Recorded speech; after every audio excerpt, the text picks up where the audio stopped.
ಮೂಡ ಹಗರಣದ ಹಿಂದೆ ಮಹಾನಾಯಕನ ಕೈವಾಡ, ಸಿದ್ದುಗೆ ಸ್ವಪಕ್ಷದವರೇ ತೋಡಿದ್ರಂತೆ ಖೆಡ್ಡ, ಕುಮಾರಸ್ವಾಮಿ ಬಿಚ್ಚಿಟ್ರು ಮಸಲತ್ತಿನ ಕಹಾನಿ. ರಾಜ್ಯ ರಾಜಕೀಯದಲ್ಲಿ ಚನ್ನಪಟ್ಟಣ ಹಲ್ಚಲ್, ಒಕ್ಕಲಿಗರ ಕೋಟೆಯಲ್ಲಿ ಸೈನಿಕನೇ ಗೇಮ್ ಚೇಂಜರ್, ಯಾರ ಯೋಗ ಬದಲಿಸ್ತಾರೆ ಸಿಪಿ ಯೋಗೇಶ್ವರ್.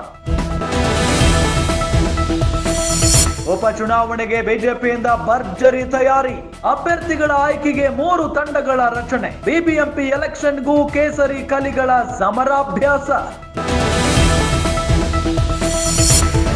ರೇಣುಕಾಸ್ವಾಮಿ ಕೊಲೆ ಪ್ರಕರಣಕ್ಕೆ ಮತ್ತೊಂದು ಟ್ವಿಸ್ಟ್, ಡೆವಿಲ್ ಗ್ಯಾಂಗ್ನಿಂದ ರಾಜಕಾರಣಿಗಳಿಗೂ ಶಾಕ್, ಬಿಬಿಎಂಪಿ ಮಾಜಿ ಉಪಮೇಯರ್ಗೆ ಖಾಕಿ ನೋಟಿಸ್. ಕೊಹ್ಲಿ ರೋಹಿತ್ ನಿವೃತ್ತಿ ಬೆನ್ನಲ್ಲೇ ಮತ್ತೊಂದು ಶಾಕ್, T20ಯಿಂದ ರಿಟೈರ್ಮೆಂಟ್ ಪಡೆಯಲು ಬೂಮ್ರಾ ನಿರ್ಧಾರ, ಶೀಘ್ರವೇ ಅಧಿಕೃತ ಘೋಷಣೆ ಸಾಧ್ಯತೆ.